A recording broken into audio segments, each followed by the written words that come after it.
aleluia, estamos felizes. Você que trouxe sua Bíblia, por favor, Oséias capítulo 6, é bem conhecido dos irmãos esse versículo. Oséias capítulo 6, versículo 3, tá? Oséias capítulo 6, versículo 3. Nós continuamos com o tema O Mover Soberano. Hoje, parte 4, nós vamos continuar da onde nós paramos semana passada aqui em Colombo. Olha só, diz assim: conheçamos e prossigamos em conhecer o Senhor. Como a alva será sua saída, e ele a nós virá como a chuva serôdia que rega a terra. Seres queridos, amados irmãos, preciosos irmãos, pode sentar. Amados, nós podemos ver que valorizamos algo, que algo é precioso quando nós não queremos perder. Quando nós realmente temos algo por precioso, importante, nós fazemos de tudo para aquilo não ser perdido. Guardamos. Que diz aqui, conheçamos e prossigamos em conhecer o Senhor. Quando nós valorizamos a nossa comunhão com Deus e queremos conhecer cada vez mais o Senhor e não conhecer menos. Sabe, amados, conforme o tempo passa, as pessoas tendem ao esfriamento. A Bíblia diz que nos últimos dias o amor de quase todos esfriará. Então muitas pessoas se conheciam ao Senhor, hoje não avançaram, não progrediram, elas retrocederam. Elas conhecem menos o Senhor. Elas não valorizaram a comunhão com o Senhor. Aquilo não foi o mais importante, a comunhão com Deus. E por desprezarem o conhecimento de Deus, a Bíblia fala isso lá em Romanos, né? Capítulo 1, versículo 21, 24 e 27. E quando nós desprezamos o conhecimento de Deus, a nossa mente vai ficando em trevas. Você sabe que a presença do Senhor é luz. Quando nós buscamos a luz, ficamos iluminados. Ele diz aqui, como a alva será a sua vinda. O brilho, assim pelaquela manhã que vai brilhando o sol nascendo. Ele diz, assim será a vinda do Senhor, luz. Este mundo está em trevas. E aí? Conhecer ao Senhor nos dará o quê? Segurança. Quando Adão e Eva pecaram, eles tiveram medo de Deus, se esconderam. Lá em 1 João, a palavra de Deus diz assim, que o amor de Deus tira todo o medo. Amados, hoje as pessoas não conhecem a Deus, né? Um Deus desconhecido. Mesmo para aqueles que estão dentro das igrejas, muitos poucos conhecem a Deus. Por isso não sabem que Deus é fiel. A Bíblia diz em 1 João 4,18 que o amor de Deus afasta todo medo. 1 João 4,18. Agora veja, eu falei que Deus é fiel. Quando nós pegamos a palavra fiel, lá no fruto do Espírito, lá em Gálatas 5, fala sobre o fruto do Espírito. E aí você pega uma tradução da Bíblia, né? Gálatas capítulo 5, que fala, o fruto do Espírito é fé. Numa tradução diz assim, é fé. Na outra você pega, está assim, fidelidade. No hebraico, a palavra fé e fidelidade vem da mesma raiz. Ou seja, quem tem fé é fiel. Quem é fiel é porque tem fé. Ou seja, se confia em Deus, vai buscá-lo. Isto é uma prova de fidelidade.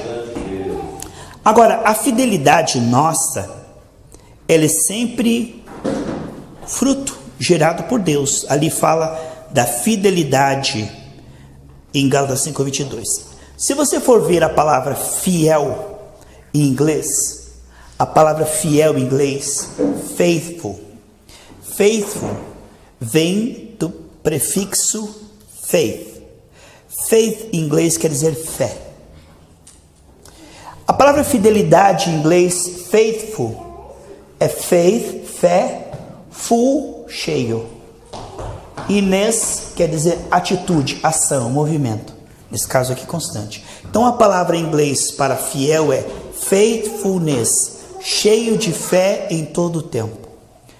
Por que Deus é fiel? Sabe por quê, irmãos? A palavra faithfulness, ele é fiel a si mesmo, é o jeito que ele é.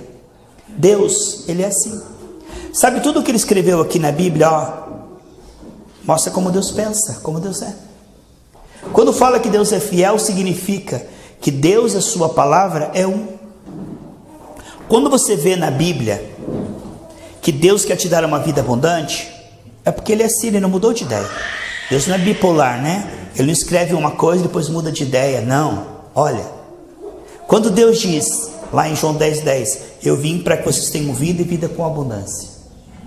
Quando Deus escreve na sua palavra que nos guiaria em triunfo sempre, quando Ele escreve, eu sou o Senhor que te sara, quando Ele escreve assim, eu sou o Senhor que te santifica, Deus não muda, irmãos, Ele é imutável.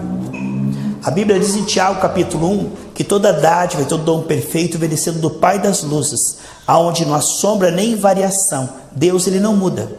Quando Adão e Eva pecaram, Deus foi lá no jardim, fez promessas a ele, que da semente da mulher viria um que destruiria a serpente, e colocou, um animal foi morto, derramou seu sangue, símbolo de que Jesus viria para o sacrifício, e colocou vestes para cobrir a nudez deles. O que significa? O homem mudou, mas Deus não muda. Quando nós falamos do mover soberano, significa o que, amados? Desde a queda, o homem não consegue conhecer a Deus, porque Deus é espírito, é invisível. O que a pessoa ela conhece? Conhece os seus problemas, conhece as suas fraquezas, conhece os defeitos dos outros. É isso que o homem conhece. Agora aqui onde nós lemos aqui em Oséias 6:3, conheçamos e prossigamos em conhecer ao Senhor. As pessoas precisam compreender que para conhecer a Deus é preciso de disciplina. Sabe por quê? A carne, ela tem certos mecanismos para nos impedir de conhecer a Deus. Por exemplo, todo mundo tem 24 horas, mas cada um emprega de uma maneira. Você pode ver como tem pessoas que não estão progredindo no conhecimento de Deus. Por quê? Porque eles investem o tempo em muitas outras coisas. Distração, mundanismo, tantas coisas. Para mim conhecer uma pessoa, como é que eu conheço uma pessoa, irmãos? Eu tenho que investir tempo com ela. Você não conhece uma pessoa se você não conversa com ela, se você não anda com ela. Para conhecer uma pessoa, você tem que investir tempo. Sabe, olha que coisa tremenda, irmãos. Quando nós estamos ouvindo a palavra ou lendo a Bíblia, Deus está falando conosco. E quando nós oramos, nós estamos falando com Ele. Está vendo o que é relacionamento? A palavra é Deus falando conosco, e a oração é nós falando com Deus. Você só pode conhecer uma pessoa e conhecê-la cada vez mais se você investir tempo na presença dela. Então, todas as forças das trevas lutam, mas tremendamente, para impedir o homem de conhecer a Deus. Por quê? Porque se eu conhecer a Deus, eu saberei que eu sou amado, aceito, e que tenho promessas, e que sou forte, e que sou capaz. Entende? O inimigo tem medo que você conheça a Deus. Daniel capítulo 11, versículo 32, que aqueles que conhecerem a Deus serão fortes. Aqueles que conhecem a Deus. Livro de Daniel, se quiser abrir aí, capítulo 11, versículo 32, diz que aqueles que conhecem a Deus serão fortes e realizarão proezas, ou seja, realizarão coisas grandes. Você pode ver como o ser humano é fraco. Ah, pastor, a carne é fraca, esse pecado é mais forte do que eu. Ah, pastor, eu não queria brigar, mas é a minha fraqueza, sabe? Pastor, eu não queria encher a cara, mas é a minha fraqueza. Pastor, eu não queria ser uma pessoa triste, mas é a minha fraqueza. O homem, desde a queda, ele é fraco. Ele é desanimado. Ele é preguiçoso. Isso é da queda. Agora aqui está dizendo que se você conhecer a Deus, você ficará forte e realizará proezas. Você pode ver todo o Egito ali, ó, dominando Israel. Israel quer dizer príncipe de Deus, aquele que luta e vence. Lá estava o povo escolhido de Deus, os príncipes de Deus, amassando barro e levando chicotada de Faraó. Por não conhecerem a Deus, eles eram escravos, eles eram fracos. Mas um homem que andou com Deus, Moisés, e conheceu a Deus, ele descobriu: Deus é comigo.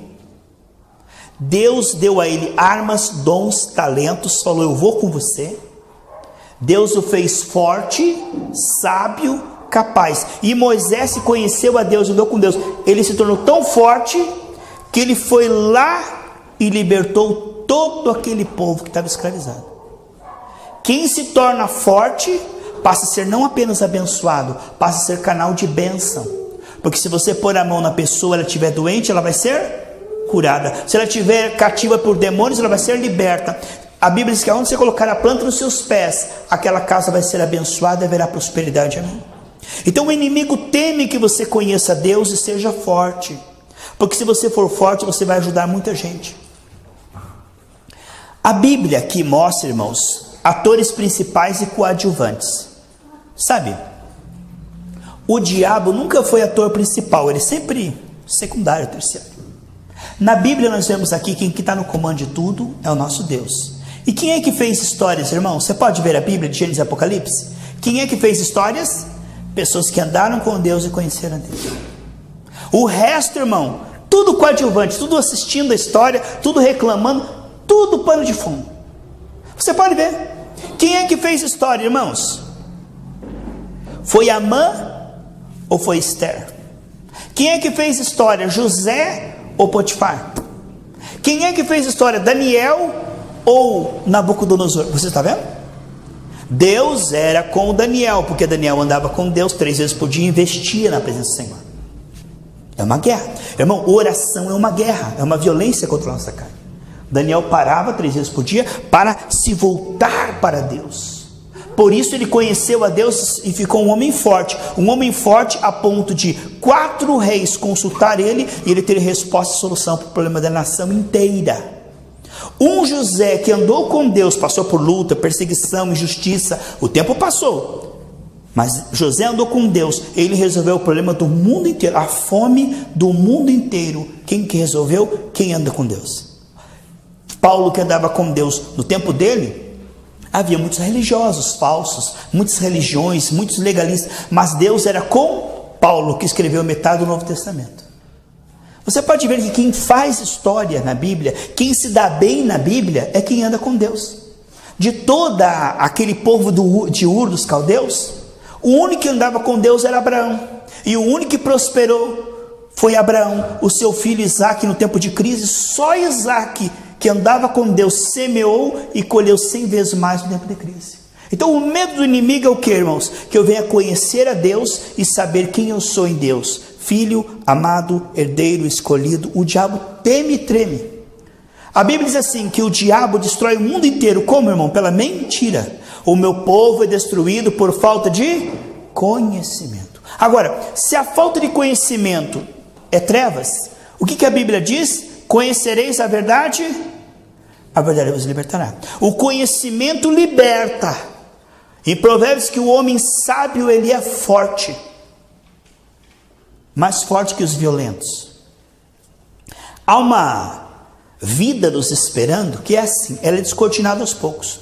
Quanto mais eu conheço a Deus, mais eu tenho fé. E quanto mais eu tenho fé, tudo que eu faço é abençoado e tem a participação de Deus. Veja o que diz aqui em 2 Pedro, se você puder abrir, antes do Apocalipse, lá vem 3 João, depois vem 2 João, 1 João, e antes disso vem 2 Pedro, tá? 2 Pedro capítulo 1. Então ali diz que há uma vida que já começou dentro de nós, e agora ela vai sendo descortinada aos poucos. Essa nova vida, ela vai acontecendo aos poucos, de acordo com a nossa busca e entrega, a nossa renúncia do mundanismo. Irmão, às vezes para você estar aqui no culto, você renunciou a algo. Seu conforto, a sua janta, saiu no frio, saiu na garoa, você podia descansar ou assistir televisão, você deixou tudo e honrou o Senhor. Você semeou honra. Há uma lei espiritual. 1 Samuel 2,30 diz assim, o Senhor diz assim, eu honro aos que me honram. Você honra a Deus quando você ora, quando você investe tempo na presença do Senhor. Agora isso é uma guerra. Você pode ver, irmão, você pode abrir qualquer revista, você lê tranquilo, mas vai ler a Bíblia para você ver que guerra que é. Você pode conversar com uma pessoa, conversa fiada por horas, mas vai dobrar o joelho, ou deitado, sentado, ou em pé, você vai tentar conversar com Deus, que é uma batalha espiritual. Entende? Por quê? Porque o inimigo tem medo que você receba a revelação. Então abre 2 Pedro capítulo 1, versículo 2, tá bom? 2 Pedro capítulo 1, versículo 2, eu vou ler, discorrer aqui com você, a partir do versículo 2 e vamos para frente. Graça e paz vos sejam multiplicadas. O que ele está falando, irmãos? Que a graça e a paz são amigos inseparáveis, são irmãs gêmeas inseparáveis. Ninguém vai ter paz nessa terra se não compreender a graça. Porque pela graça eu sou filho, sou perdoado, sou fortalecido, sou aceito. Só tem paz quem tem conhecimento da graça, do Evangelho da Graça. Quem não conhece a graça está debaixo de culpa. Aí se eu morrer e for para o inferno, aí se Deus me castigar, aí se Deus não dá mais comigo, vive embaixo do medo. Quando você conhece a graça, a paz entra no seu coração e o medo vai saindo. A ignorância e o fracasso vão saindo. Tudo que é trevas vão saindo da sua vida. A luz do Senhor vem e tudo que é do diabo começa a sair. Agora veja, graça e paz vos sejam o que, irmãos? Multiplicados. Por que multiplicados? Porque isso é cada vez mais, é de glória em glória, de fé em fé. Multiplicado por quê? Porque são níveis. A Bíblia diz assim: conhecereis a verdade vos libertará. Como a verdade é uma pessoa, não basta você fazer teologia e conhecer o grego, o hebraico. Não é uma coisa mental. A verdade é uma pessoa. Quanto mais você conhece ela, mais ela te liberta. Por exemplo, uma pessoa que não tem conhecimento da cura divina, ela não vai ser liberta na saúde. Por quê? Porque ela não sabe que Jesus cura. Só a verdade que você conhece te liberta. Se você conhece que Deus suprirá todas as suas necessidades, o que vai acontecer? Você vai prosperar. Mas se você achar, não, Deus quer que eu seja pobrinho mesmo, que eu passe necessidade. Se você não conhece a palavra de Deus, você não vai ser liberto. Porque conhecereis a verdade, e a verdade vai fazer o quê? Ela vai te libertar. Quanto mais você conhece, mais ela te liberta. É um processo. Por isso que diz aqui: graça e paz vos sejam o que, irmãos? Multiplicados. Como que isso vai acontecer, Japa? Veja lá. Como é que vai ser multiplicado? Pelo conhecimento de Deus. Como é que isso é destravado? Qual é a chave? Ó, são por níveis, tá? Você conhece a Deus no nível 1. Ó, está usufruindo aqui, ó. Graça e paz. Você conhece mais, ó, multiplicado. Pelo conhecimento de Deus e de Jesus Cristo nosso Senhor. Aí ele diz que esse poder, olha, é divino, veja bem. Visto como o seu divino poder nos deu tudo. Quer dizer, tudo foi dado, mas está escondido pelo véu da carne. Quando você começa a conhecer a Deus, você sabe que tudo te pertence. Olha o que diz ali: visto como o seu divino poder nos deu tudo o que diz respeito ao quê? A vida e a piedade. E que é vida? Aqui dentro, ó, irmão, ó, paz, alegria, amor, sabedoria. Vida significa imagem e semelhança. Vida e piedade. A capacidade de fazer o bem. A capacidade de curar enfermos, expulsar demônios. A capacidade de tirar as pessoas das trevas para a luz. Deus nos deu tudo que diz respeito à vida e à piedade. Olha que coisa tremenda. Por dentro e por fora, servo bom e fiel. Aí diz assim: como é que isso acontece, Japa? Diz lá. Você viu o que ele diz ali? Ele disse no versículo 2 que tudo isso acontece pelo conhecimento de Deus. E no 3 ele diz assim: Deus nos deu tudo. Nos deu tudo que diz respeito à vida e piedade. Como é que isso acontece? Pelo conhecimento daquele que nos chamou. Como é que isso vai sendo destravado, irmãos? Pelo conhecimento. Esse é tempo que você não perde, irmãos. Jesus disse para Marta: Marta, você está correndo para lá e para cá, mas quando você parar, que como Maria parou, esse tempo não é perdido. Esse tempo não é perdido. Pelo conhecimento daquele que vos chamou, por sua glória e virtude. Aí ele diz o seguinte, ó: pelas quais ele nos tem dado grandíssimas e preciosas promessas. Olha o que essas promessas fazem comigo e com você, irmãos. Para que por ela fiqueis participante da natureza divina. Ele está falando o que, irmão? Nós temos a promessa, e se nós conhecemos a promessa, nós vamos ser participantes da natureza de Deus. Sabe o que significa isso, irmão? Nós vamos pensar como Deus pensa, falar como Deus fala. Ele diz em João 14:12, quem crê em mim fará as mesmas obras e fará maiores. Essas promessas te farão participantes da natureza de Deus. E você vai escapar, continua o versículo, escapando, havendo escapado da corrupção que vem pela concupiscência que há no mundo. Ele diz, essas promessas, se você conhecer a Deus, te fará parecido com Deus, forte, capaz, e te dará poder para escapar das seduções do pecado, das tentações, das fraquezas, da depressão, do fracasso, da crise, da doença. Você vai dominar tudo isso. É o que ele está falando aqui. Pelo conhecimento de Deus. Você ficará parecido com Deus e vai escapar da corrupção e da concupiscência. Continue. Da concupiscência que há no mundo. A vós também, pondo nisso mesmo toda dedicação, diligência, acrescentai a vossa fé virtude, dedicação, e a vossa virtude conhecimento. Pega, vamos conhecer a Bíblia, vamos orar, vamos congregar. Esse conhecimento se transforma em temperança, em atitude. Segura a tua carne, vence a tua carne, temperança, domínio próprio. E ao domínio próprio a paciência, e a paciência a piedade. A piedade o amor fraternal, e o amor fraternal o amor. Porque se em vós houver e aumentar essas coisas, não vos deixarão ociosos nem estéreis no conhecimento do Senhor Jesus Cristo. Aqui ele fala de novo, você quer conhecer a Deus? Você está envolvido nisso, você não vai ter tempo para pensar coisa ruim, você não vai ter tempo para depressão, você não vai ter tempo para preocupação, para o pecado, se você estiver envolvido nisso aqui, neste caminho, nessa jornada, pelo conhecimento de Deus, você vai acrescentar uma coisa boa com outra coisa boa, um fruto com outro fruto, um fruto com outro fruto, e cada vez mais parecido com o Senhor, e cada vez mais abençoado. Olha a jornada que o Senhor tem para nós. Porque se em vós houver e aumentarem essas coisas, não vos deixarão ociosos nem estéreis no conhecimento do nosso Senhor Jesus Cristo. Pois aquele em quem não há essas coisas, quer dizer, a pessoa que não está fazendo isso, diz ali, é cego. Quem não está nessa jornada de conhecer a Deus, se entregar a Deus, aprofundar um relacionamento com Deus, se entregar a Deus em oração e jejum, está no meio de pessoas cheias do Espírito Santo. Fé transformada em prática, prática transformada em conhecimento, conhecimento transformado em misericórdia e amor. Irmãos, se nós estamos envolvidos com essas coisas, você sabe, rodas escarnecedores estão aí. As pessoas estão investindo o seu tempo naquilo que não vale nada, ouvindo coisas que não valem nada, falando coisas que não valem nada. O tempo está passando, elas não estão crescendo. Investindo o seu tempo naquilo que é nada. Agora você ali, concentrado, conhecer a Deus. Vou andar com pessoas que são cheias de Deus. Vou alimentar minha fé. Disciplinado ali, o que vai acontecer, irmão? Você vai se tornar uma pessoa sábia. Você vai se tornar uma pessoa sábia. Agora, o que está acontecendo? As pessoas são assim, inconstantes.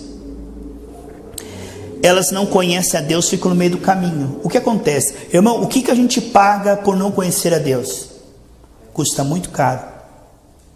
Por não conhecer a Deus, as pessoas vão viver ansiosas, com medo, fracas, escravas, derrotadas, infelizes. A vida vai passar e ela não vai conquistar nada. Morna. O que a gente paga por não conhecer a Deus? Uma vida péssima em todos os sentidos. Agora, qual o resultado de conhecer a Deus? Nós vemos aqui, uma vida abundante nos espera. Uma vida abundante é descortinada quando nós investimos. Isto, irmãos, é assim. Você fala para a pessoa, vamos começar uma caminhada? Irmão, todo mundo começa as coisas, mas o fim é melhor que o começo. Vou começar a caminhar porque é bom para a minha saúde. Estou muito parado. Vou comprar um tênis, um agasalho aqui assim, vou começar. Irmão, todo mundo começa, mas começa a doer a perna e ele para. Todo mundo começa a ler a Bíblia, mas aí parece que tem areia nos olhos, para. Todo mundo começa a oração, mas daqui a pouco já desanima. Você entende? Ninguém naquele deserto, a não ser 2, perseveraram até o fim. A tendência do ser humano, irmãos, é começar e parar antes de conquistar, é ser medíocre. Eu te pergunto, irmão, você não deve fazer parte, amém, de uma massa humana medíocre. Se você for ver no planeta Terra, tem 8 bilhões de pessoas. Mais de 7 bilhões são medíocres. Poucos são aqueles que conquistam, que reinam. Toda a Bíblia foi assim, foram poucos, irmãos. Você não nasceu para ser um no meio da multidão. Você foi feito para glorificar Deus, para impactar essa geração.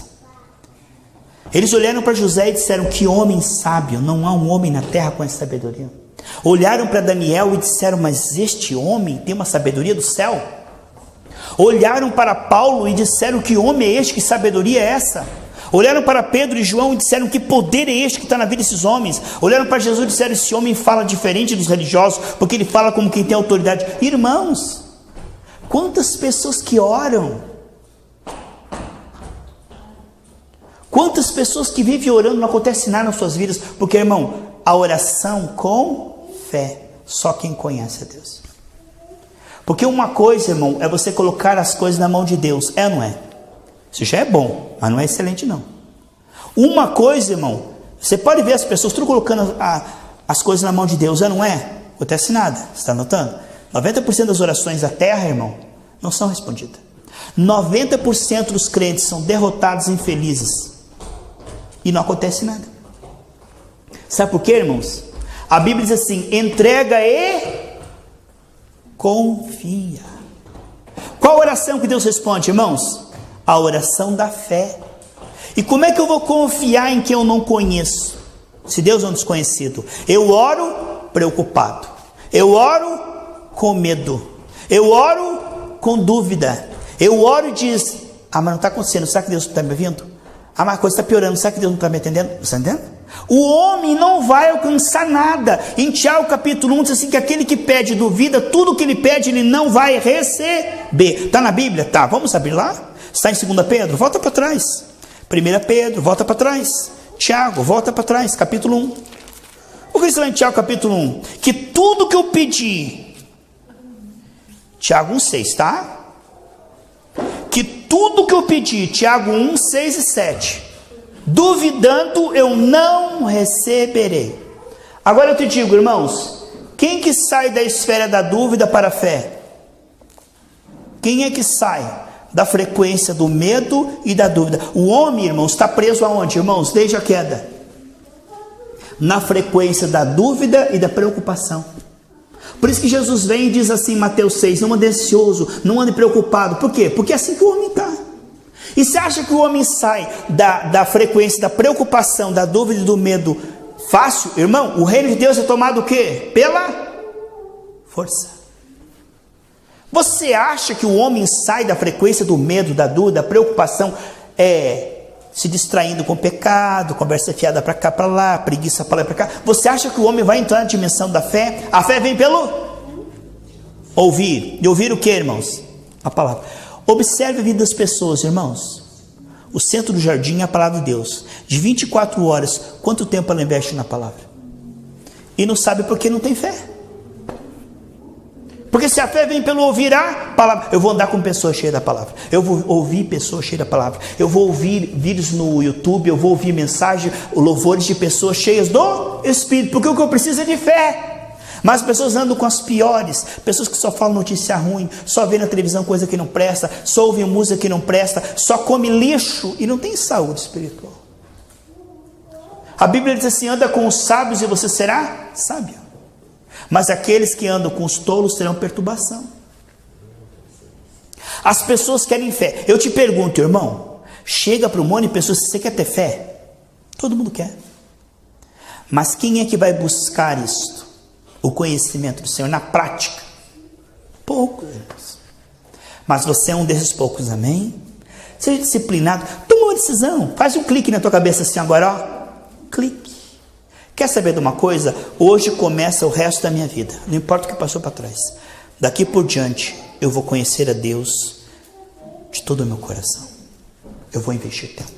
Eu vou ser dedicado. Deus vai me ajudar. Eu vou ser firme e constante. Irmãos, se você conhecer a Deus, a fé vai brotar no seu coração. E o que diz a Bíblia se a fé brotar no teu coração? Tudo é possível ao que crer. O que acontece se a fé brotar no seu coração? Tudo o que você pedir, Deus te dará. E todo o mal vai obedecer à sua oração. A doença, a miséria, os demônios, a feitiçaria, tudo que é do mal vai fugir quando você orar. Olha quanta coisa boa vai acontecer. Mas até a fé brotar, irmãos, precisamos nos dedicar, amém? Mas o espírito de fé já está em nós, você crê nisso? Olha, isso não está tão longe não, isso não é difícil não. Se o diabo disser, é difícil, não é difícil não. É possível, tudo é possível aquele que crê. E você crê, por isso você está aqui nessa noite fria, por isso que você saiu de casa e veio aqui, porque você crê que Deus tem uma vida e você vai tomá-la.